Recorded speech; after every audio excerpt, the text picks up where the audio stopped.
warahmatullahi wabarakatuh.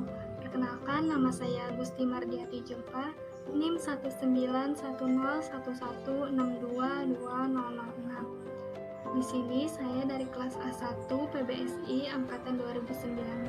Di sini saya akan memaparkan mengenai apresiasi prosa fiksi untuk mengapresiasikan sebuah cerpen. Selanjutnya, saya akan memaparkan cerpen yang berjudul Cinta Laki-Laki Biasa yang terbit pada tahun 2016 lalu. Alasan saya menyukai cerpen ini karena isi dari cerpen tersebut sangat memberikan banyak pelajaran dan nilai-nilai kehidupan bagi saya, seperti nilai kejujuran, nilai kemandirian, serta nilai kerendahan hati dari sosok tokoh Nania dan Rafli. Kedua tokoh tersebut membuat saya pribadi lebih mengetahui arti dari sebuah pertimbangan, pengorbanan, kejujuran, serta kerendahan hati dalam menjalani kehidupan. Berikut ini yang bisa saya paparkan dalam menjelaskan dan mengapresiasikan cerpen tersebut. Cerita ini bercerita tentang seorang wanita cantik yang juga pintar dan berasal dari keluarga yang berada. Dia memutuskan untuk menikah dengan seorang Rafli yang dipandang biasa saja oleh orang-orang terdekatnya. Namun, Nadia sangat yakin dengan laki-laki tersebut dikarenakan sikapnya yang sangat luar biasa, lebih dari yang ia harapkan.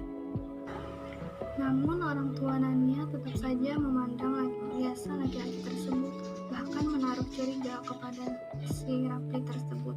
Tapi, pada suatu ketika, Nania mengalami musibah. Ia menderita kecelakaan dan membuatnya menjadi lumpuh. Namun, sang lelaki senantiasa berada di samping istrinya. Dia merawat dengan sepenuh hati dan jiwanya. Dari situ, orang-orang terdekatnya mulai sadar kelebihan dari sosok suami yang dimiliki Nania tersebut. Berikutnya, analisis unsur intrinsik dan ekstrinsik. Yang pertama, judul. Judulnya adalah Cinta Laki-Laki Biasa. Cerpen ini merupakan cerpen yang saya sukai karena menceritakan cinta luar biasa dari seorang laki-laki yang cintanya tidak pernah berubah untuk istri tercintanya, yaitu Nania. Dari tema yang diangkat ini, kita dapat melihat bahwa betapa besarnya cinta seorang suami untuk istrinya, hingga tidak ada seorang pun yang dapat memisahkan cinta mereka berdua.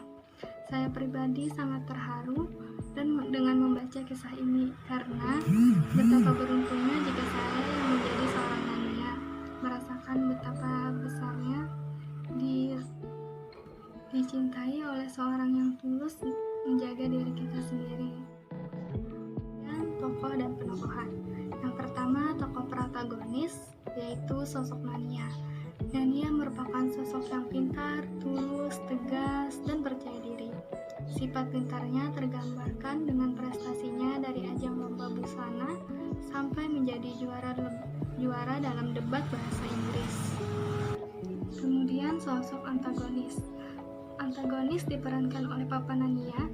Dia merupakan sosok ayah yang memiliki sifat bimbang, tegas, tulus, dan tidak mendukung dengan pendapat anaknya sendiri. Berikutnya, tokoh Rafli, suami Nania, merupakan sosok yang taat beribadah, pengertian, bijaksana, pekerja keras, dan tidak mudah putus asa.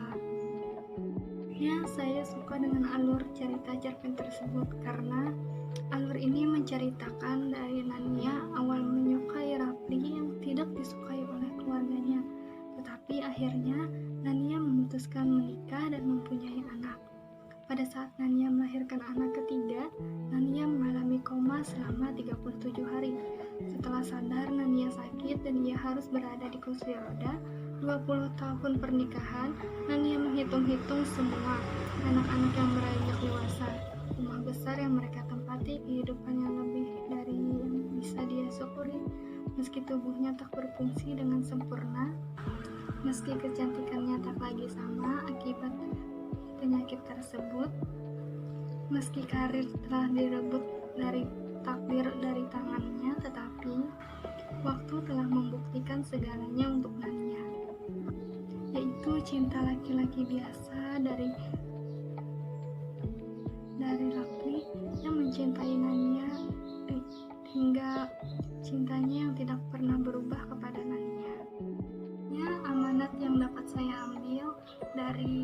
Cerpen cinta laki-laki biasa tersebut memiliki pesan yang sangat menyentuh bagi yang membacanya. Jadi amanatnya tersebut mengajarkan kepada kita semua untuk selalu menerima seseorang dengan apa adanya, karena kebaikan seseorang bukan dilihat dari fisik semata, tetapi dilihat dari hati yang tulus dan ikhlas dalam menerima segala sesuatunya. Karena tidak hanya harta yang dapat menjamin kebahagiaan, tetapi juga di dalamnya kita harus menghargai perjuangan seseorang yang telah memperjuangkan kita, karena segala perjuangan pastilah di dalamnya terdapat pengorbanan yang luar biasa. Ya, saya akan menjelaskan unsur ekstrinsik yang terdapat pada cerpen cinta laki-laki biasa. Yang pertama ada nilai kejujuran. Nilai kejujuran tergambar dari sosok Nania tentang perasaannya terhadap Rafli yang sulit dia ungkapkan di depan keluarganya. Tetapi tokoh Nania memiliki semangat yang tinggi untuk berjuang demi kebenaran, keadilan, dan juga kejujuran.